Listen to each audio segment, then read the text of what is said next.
Olá, está no ar mais um episódio do Prontuário Jurídico, o programa aqui do Simers, que esclarece as principais dúvidas do direito no âmbito da medicina.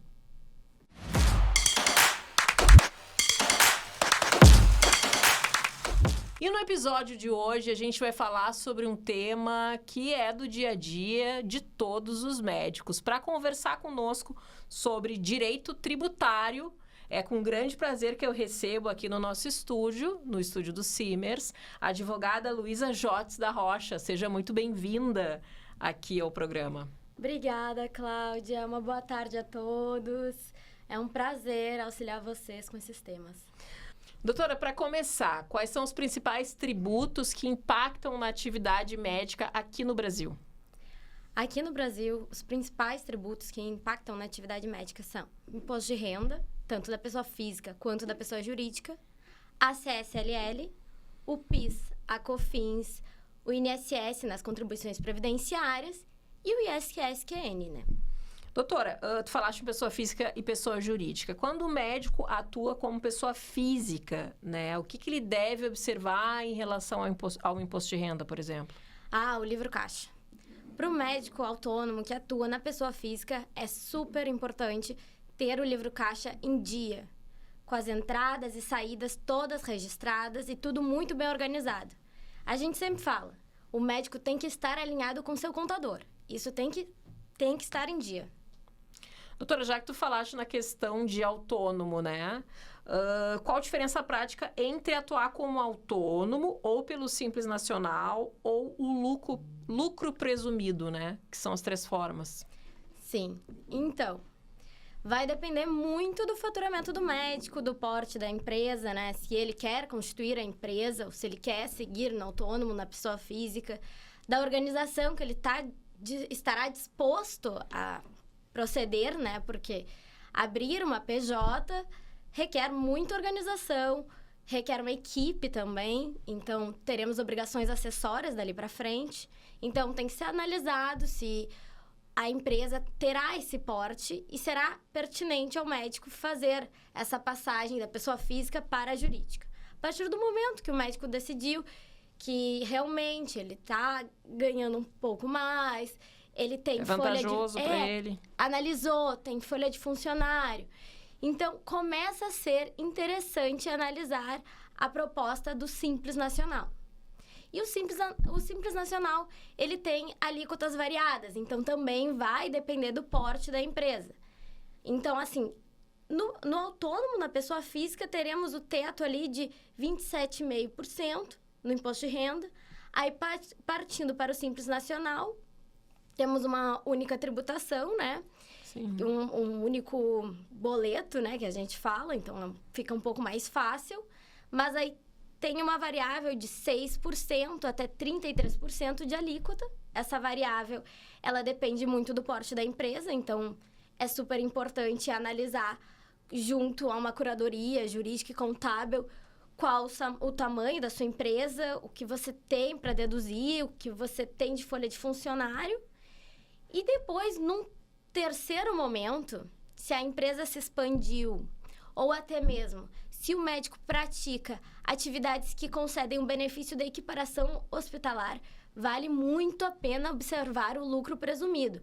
Então, o lucro presumido, ele é mais arrojado, mas ele tem grandes possibilidades dentro desse meio médico, principalmente pela questão da equiparação hospitalar.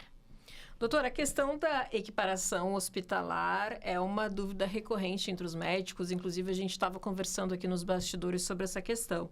Quais são os requisitos? Hoje, os requisitos para a equiparação hospitalar são mais simples. A jurisprudência já uniformizou muito esse tema.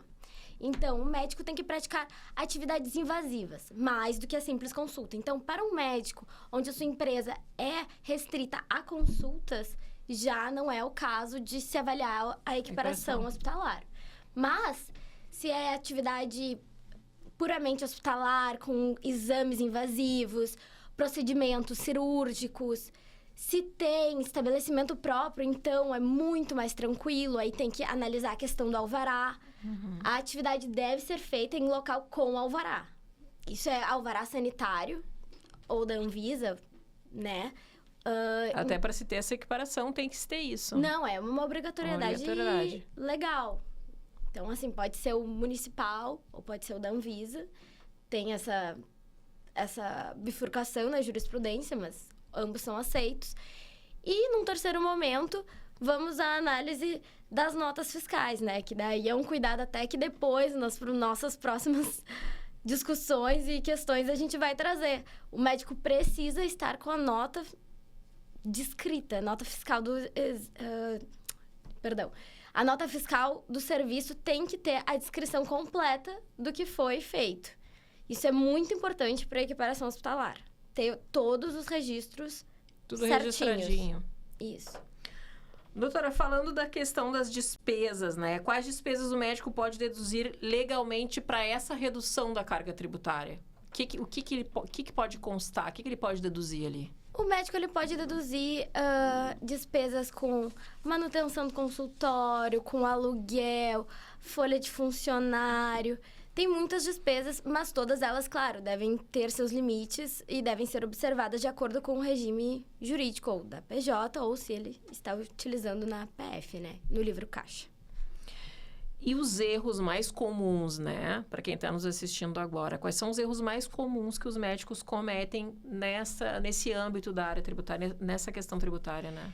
Hoje eu acredito que os erros mais comuns que a gente encontra, assim, no dia a dia são as notas fiscais, né? Dos serviços, que vêm com uma descrição genérica e limitam muito o médico depois na utilização das notas, dos documentos para justificar a atividade, bem como também, às vezes, nos casos dos autônomos, temos um livro caixa defasado ou a mistura das atividades da PF com a PJ. Então, isso é recorrente, mas deve-se atenção a esse ponto. Justamente é nessa questão que eu separei aqui para a gente finalizar aqui o nosso bate-papo. E algum recado para os médicos em relação a essa questão tributária, principalmente um ponto de atenção para os médicos que trabalham em mais de um local ou acumulam mais de um vínculo, que também é comum, né, doutora? Não, é super comum. Inclusive, a questão da pessoa física trabalhar num local e depois a pessoa jurídica atuando de outra forma. É importante ver a questão do ISS-QN, onde você deve pagar.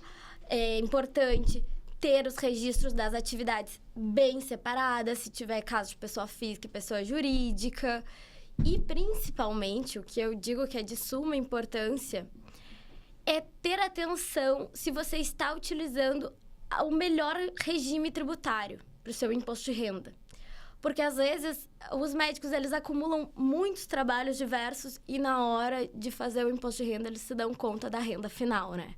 Então, sempre uma organização tributária, uma consultoria é importante para saber se vocês estão no melhor local, onde poderiam estar com a melhor tributação, a menos onerosa possível. E evita dor de cabeça futura também, sim, com né, certeza. Doutora?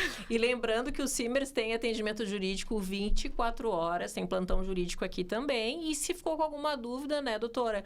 Comenta aqui nesse vídeo, mande sugestões aí de assuntos para o prontuário também, que toda sugestão é muito bem-vinda aqui. Doutora, muito obrigada pela participação. Eu que agradeço. Adorei te receber, tenho certeza que o pessoal em casa também. O programa de hoje fica por aqui. Até o próximo episódio do Prontuário Jurídico. Até mais. Até mais. Tchau, tchau.